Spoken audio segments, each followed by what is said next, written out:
With current and current electricity. ठीक है, देखिए सबसे पहले इस चैप्टर के अंदर करंट इलेक्ट्रिसिटी के अंदर will be getting familiar with three of the main physical quantities that are involved in electricity when they are involved in circuit solving. ठीक है, and by the end of this chapter we'll be learning a law that is Ohm's law। ठीक है, Ohm's law हमें बता रहा होगा कि how these current voltage and resistance are interrelated to each other, and फिर उसको ओम्स लॉ को हम अप्लाई करेंगे in the second part of this chapter, that is circuit, second chapter, second part of this section. The three physical quantities जिसको हमने पढ़ना है, one of them is current, दूसरा वी हैव वोल्टेज, तीसरा we have electrical resistance. ठीक है,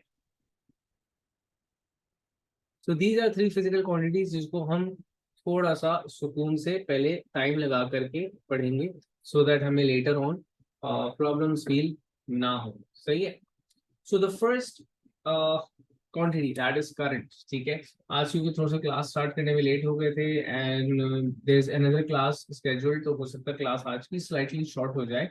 ठीक है, और फिर हम इसको एक कंपनसेशन में रखेंगे किसी तरह in the next class or on the weekend or something। ठीक है, I'll let you know। चलें, so the first quantity आपके पास है करंट। देखो करंट को डिफाइन हम करते हैं, अगर जनरली करंट की बात करूंगा तो करंट को डिफाइन किया जाता है एज अ फ्लो।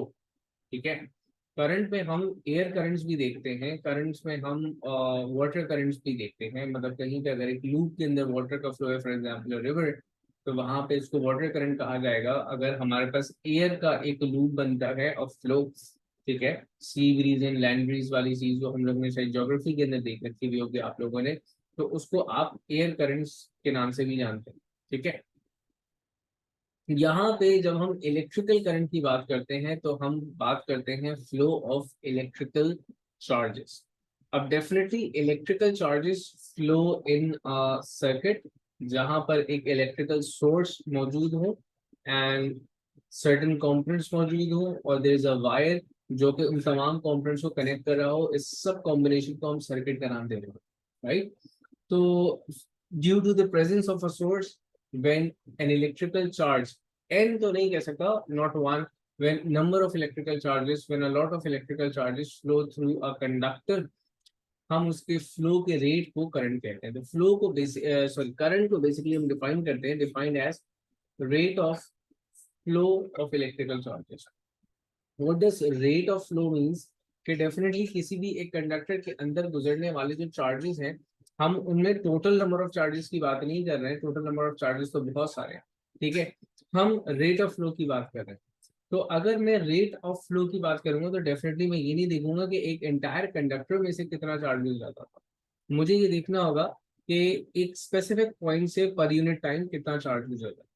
तो करंट बेसिकली एक सिंगल पॉइंट की मेजरमेंट होती है कि इस पॉइंट से एक सेकंड के अंदर कितने चार्जेस गुजर रहे थे, उसे मैं करंट का नाम देता हूँ। तो properly defined as rate of flow of electrical charge. ठीक है, और इसको हम मैथमेटिकली लिखते हैं I is equals to Q over T, जहां पे I is the symbol of current, Q आपके पास चार्ज है that is measured in coulombs, and T over here is time which is measured in seconds। The SI unit for current is ampere। Ampere का symbol होता है आपके पास capital A।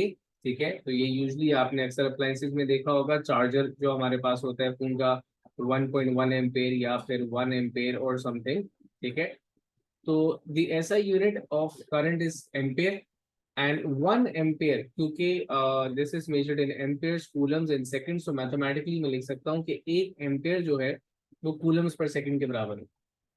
अब इस बात का क्या मतलब है, इस बात का ये मतलब है कि अगर मैं बोलूं कि किसी भी वायर के अंदर करंट वाज 1 एम्पेयर, इसका मतलब ये है कि उसके अंदर 1 coulomb charge flows in 1 second. एक सेकंड के अंदर यहां से 1 कूलम चार्ज गुजर रहा होगा। This is basically what 1 coulomb 1 coulomb per second या 1 एम्पेयर रिप्रेजेंट्स।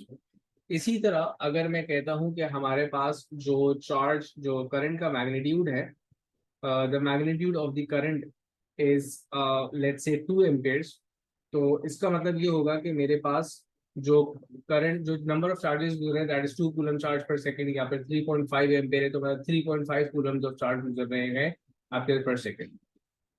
अब एक एक्सप्लेनेशन के अंदर, एक डेफिनेशन के अंदर अक्सर लोगों के जहन में आता है कि we may define current as flow of electrons. ऐसा कह देना गलत नहीं है, ठीक है ना, कि अगर मैं बोलूं कि इट्स फ्लो ऑफ इलेक्ट्रॉन तो technically it's not correct, it's not incorrect, ठीक है ना। लेकिन मैं फिर ये नहीं कह सकता कि 1 एम्पेयर का मतलब है कि 1 इलेक्ट्रॉन पर सेकेंड, नहीं, इट्स स्टिल कूलम्स पर सेकेंड। अगर मैं बोल रहा हूँ क्योंकि डेफिनेटली कूलम्स है क्या, चार्ज है क्या, ग्रुप ऑफ इलेक्ट्रॉन्स, ठीक है।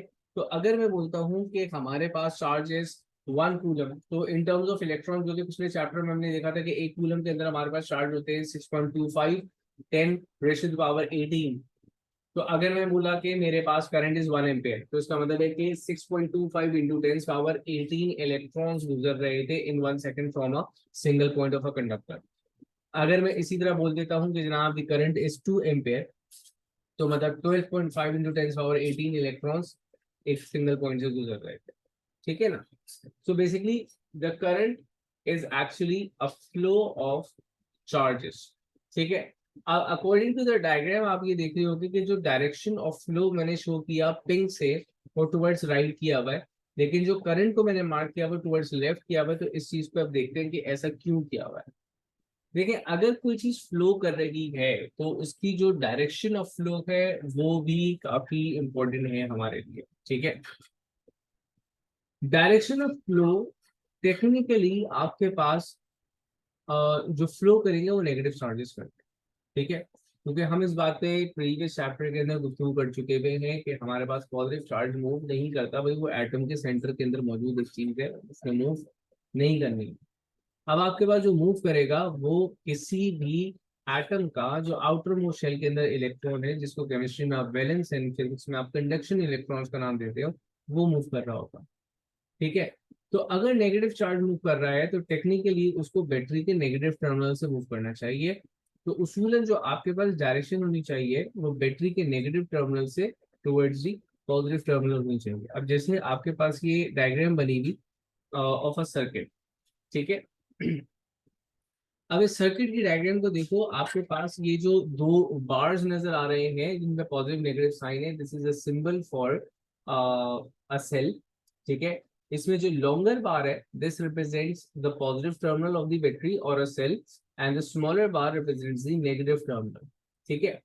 नाउ व्हाट रियलिटी इज कि टेक्निकली आपके पास क्योंकि नेगेटिव चार्जेस फ्लो करते हैं, तो नेगेटिव चार्जेस का flow in a technical way is from the negative terminal of the battery towards the positive terminal of the battery, जिसको मैंने ब्लू एरोस से डायरेक्शन शो कर रखा है। लेकिन क्या है कि हमारी जो अज्यूम डायरेक्शन है वो ये नहीं, हम अपनी डायरेक्शन ऑफ फ्लो को लेते हैं opposite to the direction of electrons.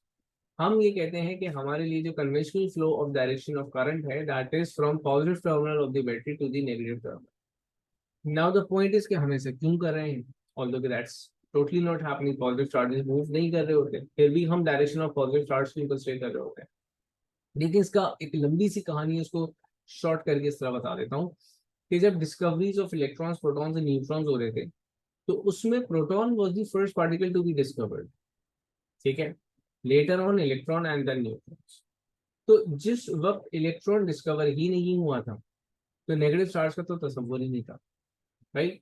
तो इसलिए उस वक्त तक मजीद जो चीजें हो रही थी तो उसमें ऐसा लगता था, अगर करंट को स्टडी कर रहे थे तो ऐसा लगता है कि नेगेटिव चार्ज का तस्वुर ही नहीं था, तो ऐसा लगता है कि ना पॉजिटिव चार्ज है जो कि इस तरफ मूव करता है, ठीक है।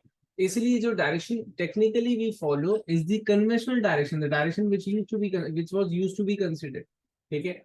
तो हमारे लिए करंट की डायरेक्शन होगी from positive terminal of the battery to the negative terminal of the battery. इसको हम बोलते हैं कन्वेंशनल डायरेक्शन।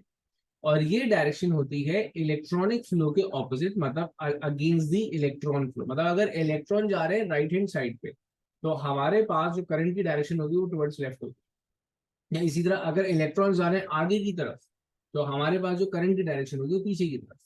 तो अब इसको अपने वायर की तरफ गौर से देखो, तो इस वायर में जो मैंने v एक्चुअली शो किया हुआ है, ये वेलोसिटी ऑफ मूवमेंट मतलब शो किया हुआ है कि इलेक्ट्रॉन किस तरफ एक्चुअली मूव कर रहे होंगे, ट्रैवल कर रहे होंगे। तो electron according to my diagram they are moving towards right, और जो करंट की मैंने डायरेक्शन शो की है that is I on the left hand. Reason क्या है कि हमारे लिए direction of the current will always be opposite to the direction of flow of electrons. हम कन्वेंशनल डायरेक्शन लेंगे फ्रॉम पॉजिटिव टू नेगेटिव। तो what current is rate of flow of charges. ठीक है, एक पर्टिकुलर पॉइंट से कितने number of charge गुजरते हैं एक सेकंड के अंदर, इस रेट को, इस रेशो को हम करंट का नाम देते हैं। करंट को हम मेजर कर रहे हैं इन एम्पियर्स, एंड करंट का फ्लो डायरेक्शन ऑफ फ्लो हम ले रहे हैं in from positive to negative. ठीक है, इस चीज को मैं बार बार रिकॉल करता रहूंगा आने वाली कई क्लासेस में कि current is flow of charges, flow of charges, flow of charges, flow of charges. ठीक है, क्योंकि ये चीज अभी तो काफी ऑब्वियस है, लेकिन आगे आकर जब हम वोल्टेज और रेजिस्टेंस को अलग-अलग पढ़ेंगे एंड जब सर्किट्स में मिला करके पढ़ रहे होंगे तो एक कंफ्यूजन हो जाती है बच्चों को, सर क्या फ्लो कर रहा था, क्या ड्रॉप हो रहा था, क्या बढ़ रहा था, क्या कम हो रहा था, वहां पे जाकर कंफ्यूजन आती है। तो बार बार रिकॉल करूंगा, करंट फ्लो कर रहा है, करंट फ्लो कर रहा है, करंट फ्लो करेगा, and current is the only quantity जो कि फ्लो करता है। There is nothing other than current that flows in a circuit. ठीक है, इस बात की इंपॉर्टेंस समझ में आएगी लेटर। अब एक इंपॉर्टेंट चीज देखते हैं that is types of current. हमारे पास करंट, टाइप्स ऑफ करंट की क्या मुराद है कि करंट की जो एग्जिस्टेंस है वो दो डिफरेंट पैटर्न्स में, एक्चुअली दो से तीन है लेकिन दो मेजर है। एक पल्सेटिंग भी होता है, बहरहाल वो अभी तो हमने देखना ही नहीं है। तो करंट की जो एग्जिस्टेंस है, करंट का जो फ्लो पैटर्न है, वो आपके पास दो मेजर पैटर्न्स हैं।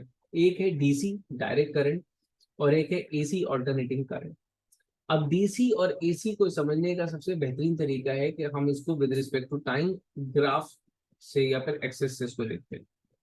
डायरेक्ट करंट, हम किसी भी ऐसे करंट को बोल रहे होंगे कि जिसका magnitude with respect to time fixed रहे, कांस्टेंट रहे, और एक स्पेसिफिक डायरेक्शन में फ्लो करता रहे। फॉर एग्जाम्पल, एक सेल, आपके पास जो नॉर्मल सेल होता है, जो कि आप रिमोट के अंदर, किसी टॉय के अंदर, किसी भी चीज के अंदर आप सेल लगा रहे होते हैं, मोबाइल के अंदर बैटरी लगा रहे होते हैं, ये आपको डीसी प्रोवाइड कर रहे होते हैं। मतलब अगर आपके पास एक सेल है, लेट से कि उस सेल की रेटिंग है 1 एम्पेयर ऑफ करंट वो सप्लाई करेगा, तो 1 एम्पेयर का मतलब ये है कि 1 एम्पेयर की कांस्टेंट मैग्नीट्यूड का करंट आपके सर्किट के अंदर फ्लो करेगा ड्यू टू दैट सेल। ठीक है, तो डायरेक्ट करंट या DC is basically a current that has a constant magnitude. वो ग्राफ शो भी कर रहा है कि टाइम के साथ साथ उसका मैग्नीट्यूड ना बढ़ रहा है ना कम हो रहा है। ठीक है, on the other hand we have an alternating current. अब ऑल्टरनेटिंग करंट का अगर आप ग्राफ देखो विद रिस्पेक्ट टू टाइम, तो इट हैज अ वेव। मतलब with respect to time current की वैल्यू इंक्रीज भी हो रही है, डिक्रीज भी हो रही है, और नेगेटिव एक्सिस के अंदर भी जा रही है, एंड फिर इंक्रीज डिक्रीज हो रही है। तो मतलब the value of the current increases from 0 to a maximum value in a positive direction, decreases to 0, फिर increases in a negative direction, decreases to 0 and repeat, जैसे आपके पास एक वेव ट्रैवल करती है। क्योंकि इसकी जो डायरेक्शन है वो positive negative positive negative positive negative cycle वो रिपीट कर रहा है, इसलिए इसको अल्टरनेटिंग करंट आप दे देते हैं। अच्छा, अब ऑल्टरनेटिंग करंट की सोर्सेज क्या है, आपके पास घरों में जो सप्लाई आ रही है that is basically alternating current. हमारे घरों में जो जनरेटर्स लगे हुए होते हैं, वो जो जनरेट करते हैं वो अल्टरनेटिंग करंट जनरेट करते हैं। जो पावर स्टेशन होते हैं वो अल्टरनेटिंग करंट ही जनरेट कर रहे होते हैं, मेन सप्लाईज पे अल्टरनेटिंग करंट आ रहा होता है। ठीक है, अब इस एसी को थोड़ा सा और तफसील में आगे पढ़ेंगे मैग्नेटिज्म के टॉपिक के अंदर, और वहीं पर इलेक्ट्रोमैग्नेटिक इफेक्ट्स के अंदर समझ में आएगा कि व्हाई इज इट पॉसिबल कि हम सिर्फ अल्टरनेटिंग करंट ही जनरेट कर सकते हैं। ठीक है, although के maximum of the appliances that we are using now are working on DC। ठीक है, आपने देखा होगा अब आपके घरों में जो रेफ्रिजरेटर्स इवन आ गए वो भी डीसी वर्किंग है। जो आपके पास एसी स्प्लिट एसी लगे हुए हैं कंडीशनर्स वो डीसी हैं। आपका जो कंप्यूटर होता है वो डीसी वर्किंग होता है, उसमें पावर सप्लाई लगी हुई होती है जिसका काम होता है एसी को डीसी में कन्वर्ट करना। आपका लैपटॉप डीसी पे वर्क करेगा, आपका मोबाइल डीसी पे चार्ज होगा। आप जितनी भी अप्लायंसेस आप डीसी पे चला रहे हो, तो हम डीसी क्यों नहीं बना लेते, क्योंकि डीसी बन नहीं सकता, बनता ही इसी। पहली बात। दूसरी बात यह है कि जो घरों में आ रहा है वो डीसी क्यों नहीं आ रहा। घरों में डीसी क्यों नहीं आ रहा, वो इस वजह से है कि transferring AC is comparatively easier, ठीक है, and less hectic as compared to DC. AC को ट्रांसफर करने में नुकसानात भी कम है और आसानियां ज्यादा है। DC को ट्रांसफर करने में नुकसानात ज्यादा है, आसानियां कम है। वो कौन से नुकसानात हैं, वो कौन सी आसानियां हैं, इनको हम लेटर इन्हीं टॉपिक्स में आगे पढ़ेंगे जब हम एनर्जी पावर को पढ़ चुके हुए होंगे, डेंजर्स ऑफ इलेक्ट्रिसिटी के ऊपर हम बात कर चुके हुए होंगे। उसके बाद इसको फर्दर इन डिटेल पढ़ेंगे कि गैस दोनों में फर्क क्या है। तो हम सप्लाई करते हैं ऑल्टरनेटिंग करंट, ठीक है, एंड फिर उसको कन्वर्ट करते हैं into direct current DC, and फिर हम इस्तेमाल करेंगे। एसी एंड डीसी का नेचर अलग होता है, तो जो अप्लायंसेस यूज कर रही होती हैं इनको, उनका डिजाइन बिल्कुल डिफरेंट होता है। जो अप्लायंसेस डीसी वर्किंग अप्लायंसेस हैं उनको अगर मैं एसी करंट प्रोवाइड कर दूं तो वो खराब हो जाएंगे। और अगर आप अपने मोबाइल में चार्जर डायरेक्ट डीसी एसी लगा दो, मोबाइल के चार्जर के दो तार निकालो, उसको प्लग में लगा देना, नहीं लगाना, खराब हो जाएगा मोबाइल, ठीक है। तो या कोई चीज, मतलब कोई भी ऐसी चीज जो डीसी वर्किंग है, ऑपरेटिंग डीसी हो, तो उसको आप एसी डायरेक्ट प्रोवाइड नहीं कर सकते। तो every appliance is basically having a you know converter in it. For example अगर मैं बात करूं, आपके पास लैपटॉप के चार्जर या मोबाइल के चार्जर, इवन तो आपने लैपटॉप के एंड मोबाइल के चार्जर्स देखे होंगे, उसके अंदर भी आपके पास चार्जर जो होता है उसका स्ट्रक्चर कुछ इस तरह का है कि ये मेरे पास एक लैपटॉप का चार्जर है इसका। देखो ये मैं लगाऊंगा पावर सॉकेट में, यहां से इनपुट आ रहा है इसको एसी का। उसके बाद आपके पास एक ये बॉक्स आता है। नाउ इस बॉक्स का मेन पर्पस है, it converts the AC into DC, direct current में कन्वर्ट करेगा। यहां से जो इनपुट आपके लैपटॉप में जा रहा है इसमें वो डीसी करंट होगा, राइट। अगर इसके अंदर कोई मेल फंक्शनिंग हो गई और एक डायरेक्ट करंट फ्लो होना शुरू हो गया आपके पास, ठीक है, मतलब यहाँ से एसी विदाउट गेटिंग कन्वर्टेड इसमें कन्वर्ट हो, इसमें चला जाता है, तो आपका लैपटॉप खराब हो जाएगा। ये मेरे साथ रिसेंटली हुआ हादसा। तो मेरा लैपटॉप, लकीली उसका सिर्फ चार्जिंग पोर्ट जला था, वरना पूरी की पूरी अप्लायंस खराब हो सकती है, ठीक है। चले, so what current is, current flow of charge, ampere में इसको मेजर करते हैं, and that is the only thing that flows in a circuit. अब करंट फ्लो होके, करंट के फ्लो होने का पैटर्न क्या है कि देखिए जी, एक अप्लायंस लगी हुई है आपके पास, फॉर एग्जांपल एक बल्ब लगा हुआ है, ठीक है। उस बल्ब में एक वायर आ रहा है जो कि चार्जेस लेकर के आ रहा है, एक वायर आ रहा है जो कि चार्जेस लेकर के वापस जा रहा है, दो तार होते हैं आपके पास। यहाँ से चार्जेस आएंगे, यहाँ से चार्जेस वापस चले जाएंगे, ये बल्ब जल जाएगा। जितने चार्जेस आएंगे उतने ही चार्जेस वापस जाएंगे, इलेक्ट्रॉन यहाँ रुकेंगे थोड़ी, ठीक है ना। तो जितने नंबर ऑफ चार्जेस आए थे उतने नंबर ऑफ चार्जेस वापस चले गए। सोचना ये है कि करंट तो सिर्फ सर्किट के अंदर फ्लो करेगा, करंट नहीं फ्लो करेगा सर्किट नहीं चलेगा, लेकिन करंट सिर्फ सर्किट के अंदर फ्लो करेगा। तो वो फ्लो करके कर क्या रहा है कि भाई आपके पास चीज चलना शुरू हो जाती है। इस चीज का जवाब वोल्टेज में मिलता है। अब यहाँ से वोल्टेज समझते, कॉन्सेप्ट क्या है, अगेन उसको रिकॉल करता हूँ कॉन्सेप्ट को जहां से बात स्टार्ट की थी, कि हमारे पास एक वायर लगा हुआ है that is going to the appliance. इस वायर का काम क्या है कि वो चार्जेस को अप्लायंस तक पहुंचा रहा है, ठीक है। चार्जेस इस अप्लायंस इस कंपोनेंट से गुजरने के बाद वापस चले जाते हैं एंड घूम करके दोबारा बैटरी से होते हुए दोबारा आ जाएंगे। ये फ्लो कंटिन्यूस चलता रहेगा जब तक कि आपके पास सर्किट चल रहा है, जब तक कि आपके पास स्विच ऑन है, जब तक कि आपके पास बैटरी वर्किंग है, अप्लायंस होता है।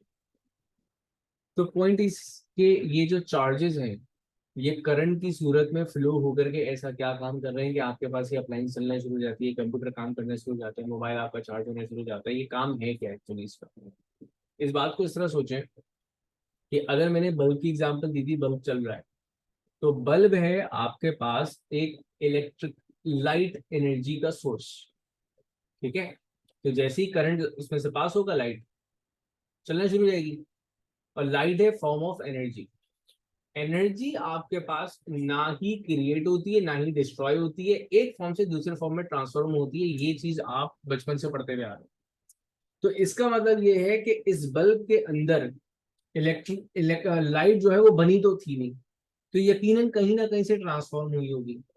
अब क्योंकि हमने पीछे इलेक्ट्रिसिटी की बात कर रहे हैं हम, तो ऑब्वियस सी बात यह है कि जी कहाँ से हुई सर, इलेक्ट्रिकल एनर्जी से हुई होगी, अगर आप सारी चीजें इलेक्ट्रिसिटी से रिलेटेड बात कर रहे हैं। द पॉइंट इज कि इस इलेक्ट्रिकल एनर्जी को कोई ना कोई तो उठा करके इसके पास लाया होगा, ठीक है। तो इन चार्जेस का एक्चुअली काम यही था, ये जो चार्जेस घूम रहे हैं पूरे सर्किट के अंदर, ये चार्जेस एक्चुअली कर क्या रहे, ये बैटरी से एनर्जी लेते हैं इलेक्ट्रिकल फॉर्म में, और फिर ये जाके अप्लायंस को देते हैं, अप्लायंस उसको कन्वर्ट करता है into certain other non electrical form, for example in the case of bulb वो उसको लाइट में कन्वर्ट करेगा, एंड फिर जब वो अपनी एनर्जी उसको दे चुका होगा, it will return to the battery, दोबारा उससे एनर्जी लेगा, फिर अप्लायंस को जाएगा, एंड सो ऑन, ये साइकिल रिपीट होता है। तो अब इसी डायग्राम को अगर गौर से देखो, तो वो चार्जेस जिनको मैंने अप्लायंस से पहले बनाया, तो मैंने कहा ये चार्जेस फुल हुए हैं, तो इनका फुल होना बेसिकली इलेक्ट्रिकल एनर्जी का फुल होना शो कर रहा है। और वो उन चार्जेस को देखो जो कि इस चार्जेस इस अप्लायंस से गुजर चुके हैं, तो ये वो चार्जेस हैं जो कि एम्प्टी हैं, मतलब चार्जेस तो मौजूद हैं, चार्जेस हैं, number of group of electrons वहां पे मौजूद है, लेकिन जो एनर्जी वो लेकर के आए थे उन्होंने अपनी तमाम एनर्जी पास कर दी है किसको, बल्ब को। अब वो क्या करेंगे, खाली है, वो रुकेंगे नहीं वहां पे, they'll move back towards the battery, they'll gain some more energy, and फिर ये साइकिल रिपीट होती रहेगी। तो करंट का काम क्या है, चार्जेस का फ्लो होना, चार्जेस फ्लो क्यों हो रहा है, एनर्जी लेकर के दूसरे पॉइंट तक पहुंचाना। अब समझना ये है कि यहाँ पे वोल्टेज क्या है, ठीक है। देखिए सबसे पहली चीज को एक रिकॉल कर रहे हैं, ठीक है। रिकॉलिंग पॉइंट ये है आपके पास कि आई होप कि ये आपने पढ़ रखा हुआ हो, नहीं पढ़ रखा हुआ तो अभी रिकॉल कर लेते हैं। Energy is only transform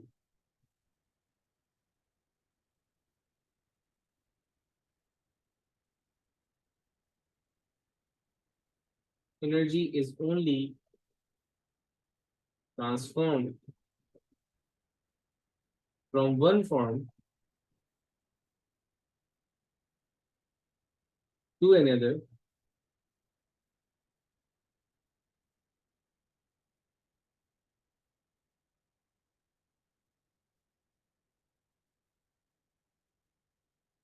when there is a work done।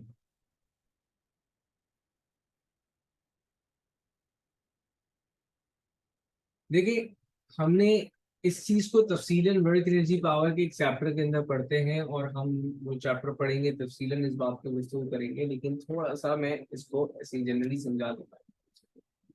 अगर एनर्जी एक फॉर्म से दूसरे फॉर्म में ट्रांसफॉर्म हो रही है, तो एवं ही तो नहीं जाएगी बैठे बैठे, हो गई नहीं, यकीनन कुछ ना कुछ काम करना पड़ेगा। अभी जो आप अभी अगर आपको मेरी आवाज सुन रहे हैं यहाँ पे, आप तो क्योंकि माइक के थ्रू सुन रहे हैं, तो ब्रैडन वहां पे माइक स्पीकर कर रहा होगा, मेरा माइक तार, फिर जो भी लंबी कहानी है।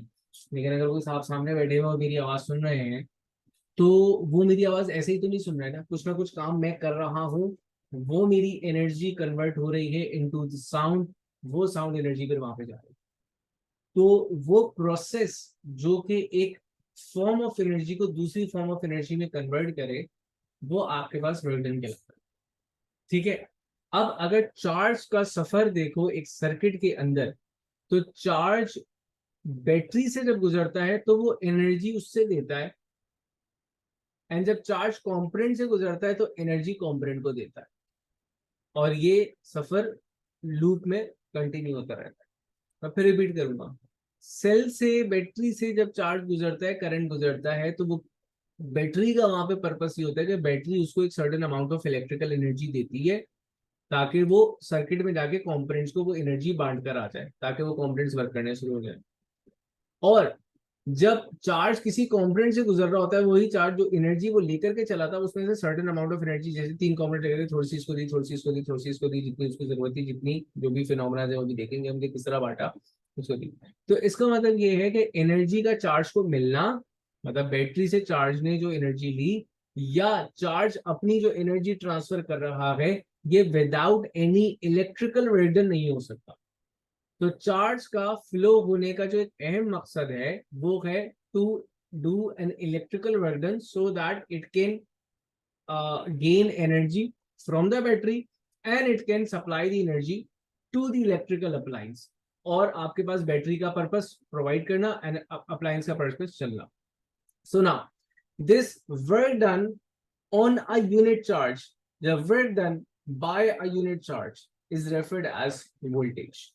कि एक यूनिट कूलम चार्ज, एक 1 कूलम चार्ज कितना वर्क डन कर रहा है, या 1 कूलम चार्ज के ऊपर कितना वर्क डन हो रहा है, इस रेशियो को हम वोल्टेज कह रहे होते हैं.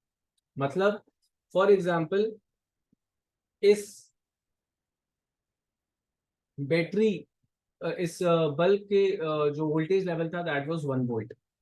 इसका मतलब ये है कि 1 जूल का वर्क, अभी समझा रहा हूँ इस बात को, 1 जूल का वर्क हर कूलम चार्ज कर रहा होगा. 1 जूल इसने किया, 1 जूल इसने किया, 1 जूल इसने किया. तो वोल्टेज का मतलब ये होता है कि हर कूलम चार्ज कितने एनर्जी उसको सप्लाई कर रहा है. ठीक है. तो अब हम, अगर मैं प्रॉपरली इसको डिफाइन करूंगा, क्योंकि वोल्टेज थोड़ी सी ड्रामेटिक चीजें समझने के पॉइंट ऑफ व्यू से करंट एंड वोल्टेज काफी ज्यादा कंफ्यूज कर देता है, इसलिए वोल्टेज को थोड़ा सा डिटेल में स्लो स्लो देखेंगे. Even in the next class हम वोल्टेज से ही बात स्टार्ट कर रहे होंगे. ठीक है. तो मैंने कहा कि वोल्टेज को जब हम डिफाइन कर रहे होते हैं तो voltage is basically defined as work done on a unit charge. ठीक है. अब ये मैंने ऑन और बाय का वर्ड यूज किया था कि चार्ज को एनर्जी दी जाएगी या चार्ज एनर्जी देगा. इसको हम आगे देखेंगे, मोस्ट प्रोबेबली शायद हम नेक्स्ट क्लास के अंदर ही देखेंगे. लेकिन मैंने कहा कि work voltage is basically defined as work done on a unit charge.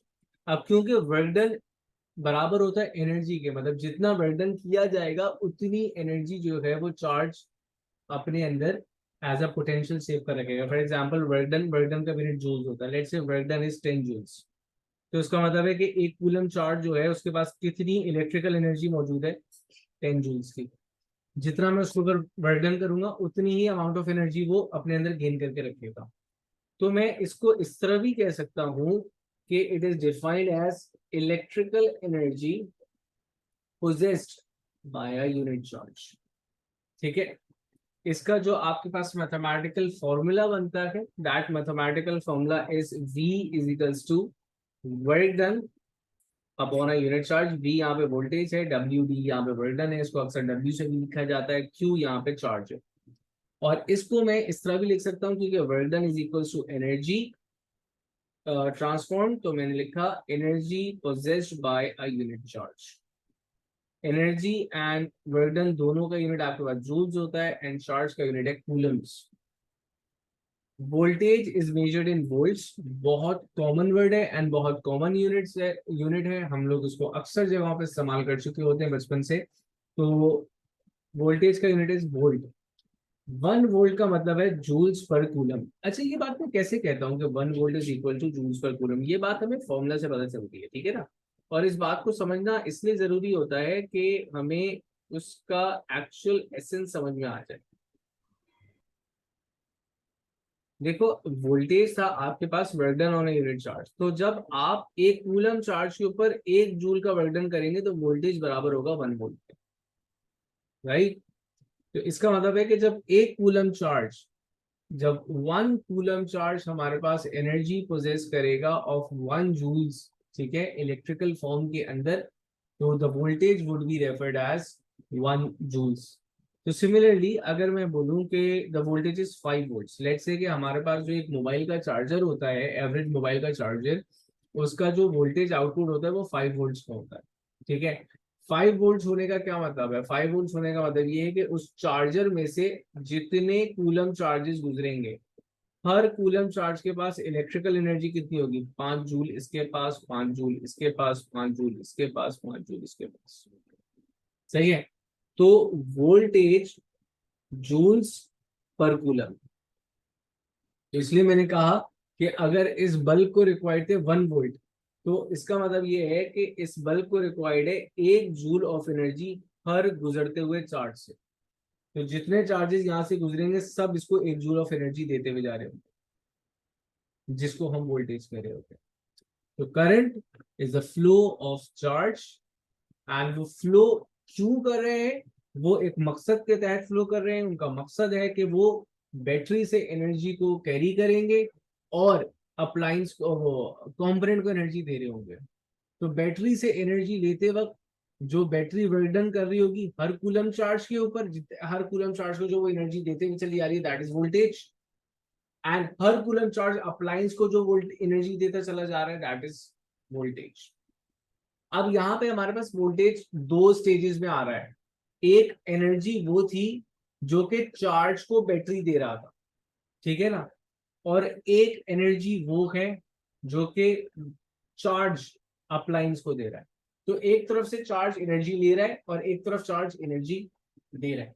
तो एक तरफ से जहां पे चार्ज एनर्जी ले रहा है उसको हम रेफर करते हैं work done on a charge. Charge को एनर्जी दी गई थी तो work done on a charge हुआ है। और कंपोनेंट के ऊपर चार्ज एनर्जी दे रहा है, बल्ब को चार्ज एनर्जी देगा, लाइट को चार्ज एनर्जी दे रहा है, फैन को चार्ज एनर्जी दे रहा है, मोबाइल लगा हुआ है चार्जिंग तो उसको चार्ज एनर्जी दे रहा है।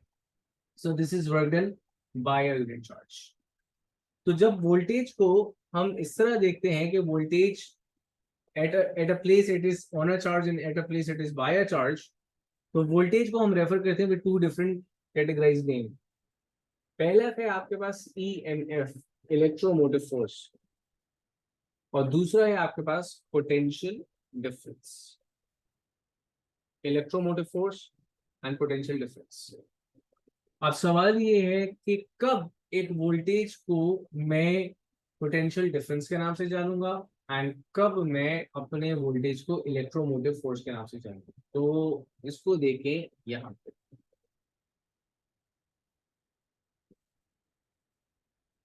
देखें, सबसे पहले हमारे पास एक सर्किट सेट होता है, ठीक है। सर्किट किस तरह सेट होगा?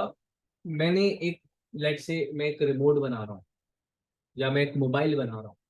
उस मोबाइल में मैंने अप्लायंसेस लगाई। मैंने कहा इस मोबाइल में कैमरा होगा, इस मोबाइल में एक फ्लैश लाइट लगा हुआ होगा, इस मोबाइल में सेंसर्स लगे हुए होंगे, इस मोबाइल में स्पीकर लगा हुआ होगा, इस मोबाइल में ब्लूटूथ मॉड्यूल, वाईफाई मॉड्यूल, ब्ला ब्ला ब्ला ब्ला, बहुत सारी चीजें लगी हुई हैं। अब मैंने देखा कि हर अब हर छोटे छोटे कंपोनेंट को चलने के लिए सर्टेन अमाउंट ऑफ वोल्टेज चाहिए। तो मैंने एक एग्रीगेटेड सम निकाला। मुझे पता होगा कि जी टोटल जो चार्ज के पास एनर्जी होनी चाहिए वो इतनी होनी चाहिए। फॉर एग्जांपल कोई चल रही थी 20 पे, कोई चल रही थी 30 पे, कोई चल रही थी 40 पे, कोई चल रही थी, मैंने सब बनाया, लेट से समाया 200, बहुत बड़ी वैल्यू दे दी मैंने। चलो मैं इस तरह कर देता हूँ, एक को चाहिए थे 2, एक को चाहिए थे 4, एक को चाहिए थे 3, एक को चाहिए थे 5, डिफरेंट वैल्यूज थी। तो जो टोटल एनर्जी रिक्वायर्ड थी ना ओवरऑल, वो थी लेट से 12 वोल्ट ओवरऑल सर्किट को चाहिए था सबके एडअप करके। तो अब ये 12 वोल्ट सप्लाई मैं किस तरह लूंगा? ये मैं 12 वोल्ट सप्लाई लूंगा एक बैटरी से। कि एक बैटरी जो है, एक सेल जो है, वो चार्ज को इतनी एनर्जी प्रोवाइड करे जो टोटल हो, ताकि वो घूम करके सर्किट में वापस आ जाए। अगर उसके पास इससे कम एनर्जी है, for example according to my example मैं 9 पे शिफ्ट हो जाता हूँ क्योंकि एग्जाम्पल 9 की है।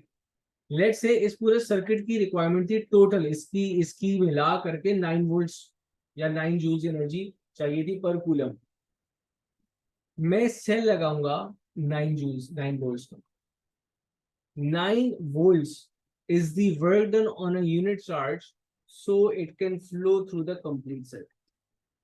And इसे मैं कहूंगा EMF. This is referred as electromotive force. तो EMF is basically the work done on a unit charge to flow through the complete circuit. एक एक सिंगल चार्ज को जितनी एनर्जी दी जा रही है कि वो कंप्लीट सर्किट से घूम सके। अब वो एनर्जी कितनी है? वो एनर्जी डिपेंड करती है इंडिविजुअल कंपोनेंट्स की एनर्जी कितनी होगी, इंडिविजुअल कंपोनेंट्स को कितना वोल्टेज ड्रॉप आ रहा हो। अगर 9 वोल्ट्स का ड्रॉप, 9 वोल्ट्स का टोटल वोल्टेज है जो कि एक सर्किट को रिक्वायर्ड है, तो ऐसा नहीं हो सकता कि आप 6 वोल्ट का लगा दो और एक कंपोनेंट चल जाए। मुमकिन ही नहीं है। सही है, ऐसा नहीं है। ऐसा तो वो नहीं होता ना कि आपका घर है फॉर एग्जाम्पल, उसके अंदर 3 4 5 कमरे हैं, फॉर एग्जाम्पल 5 कमरे हैं, डिफरेंट एसीज लगे हुए, रेफ्रिजरेटर है, डीप फ्रीजर भी लगा हुआ है, कंप्यूटर भी चल रहा है, बहुत सारे अप्लायंसेज हैं। अब आपकी रिक्वायरमेंट थी 12 kVA के जनरेटर की। नाउ 12 kVA का जनरेटर यहाँ पे ईएमएफ हो गया, ईएमएफ सोर्स हो गया आपके पास। तो 12 kVA का एक जनरेटर लगा हुआ था, चाहिए था। आपने लगा दिया 5 में, आपने बोला हो सकता है एनर्जी आए लाउंज तक कमरों की देखी जाएगी, नहीं बेटा ऐसा नहीं। जब तक के रिटर्न पाथ पूरे चार्ज को नहीं मिल जाता, कि इतनी एनर्जी चार्ज को नहीं मिल जाती कि वो सबको देकर वापस आने के काबिल हो, वो चार्ज वहां से चलेगा, मतलब चलेगा नहीं से बता दिया कि वो सर्किट वहां पे इनकम्प्लीट रहेगा आपके पास। तो आप कभी जहाँ पे ऐसा नहीं हो सकता कि एक रिमोट है, आपने बोला 3 सेल लगते हैं, एक लगाता हूँ ऊपर वाले चल जाएंगे, नीचे वाले इस्तेमाल ही नहीं करता मैं बटन, तो ऐसा नहीं है, आपको तीनों सेल लगाने पड़ेंगे। तो what is EMF? EMF is basically work done या फिर energy supplied to a unit charge so that it can flow through a circuit. अब ये जो ईएमएफ है, it is a property of a circuit, ये सर्किट की property है cell की। अब how come it is property of a circuit? ये सर्किट की प्रॉपर्टी इस तरह है कि देखो, मैंने सर्किट में जो मेरे पास कंपोनेंट्स लगे हुए थे ना, मैंने उन कंपोनेंट्स को देख करके डिसाइड किया what is the total amount of energy that is required, उस हिसाब से मैंने सेल लगा दी। अब ऐसा तो नहीं होता ना कि मेरे पास एक सेल था एक, मैंने बोला अब जो रिमोट बनाने वाले हैं हम, वो इस एक सेल के हिसाब से बनेगा, वरना नहीं बन सकता, हम सेल और नहीं ला सकते, सॉरी ऐसा नहीं है।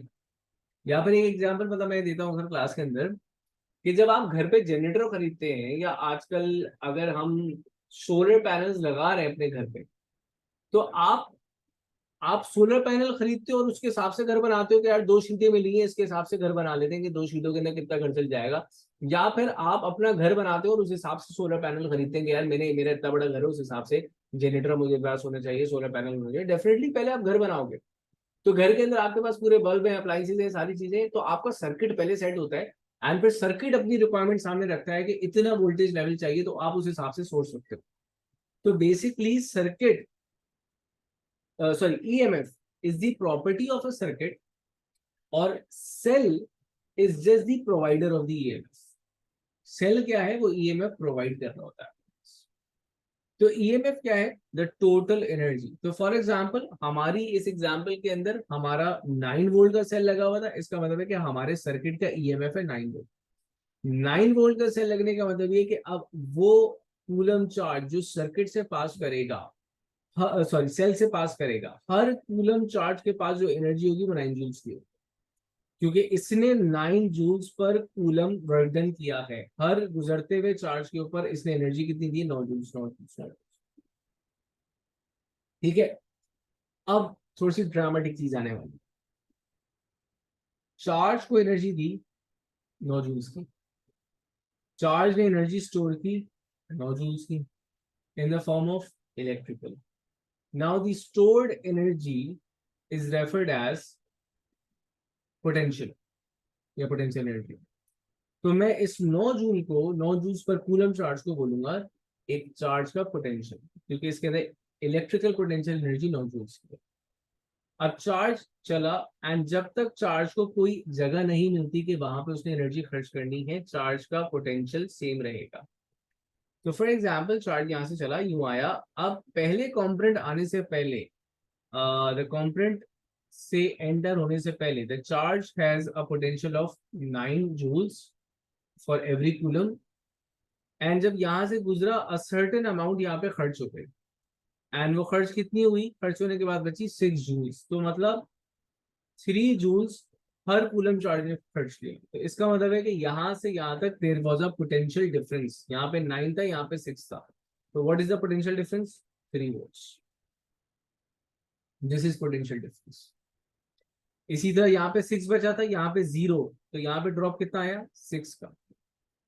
So potential difference is work done by a unit charge, क्योंकि ये 3 जूल्स या 6 जूल्स पर कूलम कौन खर्च कर रहा है? चार्ज खुद अपनी जेब से खर्च कर रहा है। यहाँ पे चार्ज को दी गई जो एनर्जी दी गई, वो चार्ज ने यहाँ खर्च की, यहाँ पे चार्ज की एनर्जी 0 जूल्स, ये चार्ज वापस गया, इसने 9 जूल्स दिए, फिर रिपीट करता है।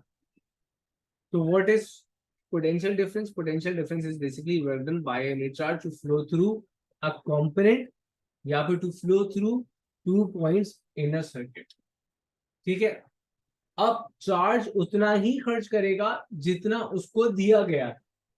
तो इसका मतलब यह है कि पोटेंशियल डिफरेंसेस उतने ही होंगे जितना ईएमएफ, जो टोटल है वो अमाउंट आपके पास वैलिड रहनी चाहिए। तो द पोटेंशियल डिफरेंसेस का जो सम है that is always equal to the EMF.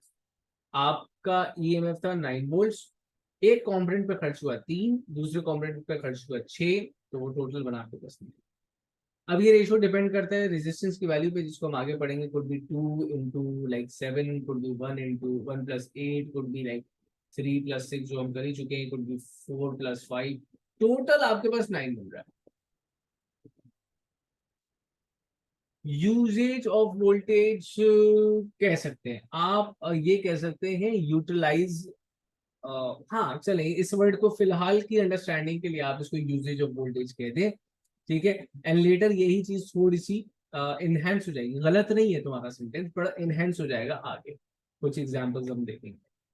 तो बेटा हम लोगों ने करंट जो है वो गो थ्रू किया। रिदा आपने थोड़ा सा लेट ज्वाइन किया था, कोई इशू नहीं है। मैं इसकी रिकॉर्डिंग जो है I be providing the recording of this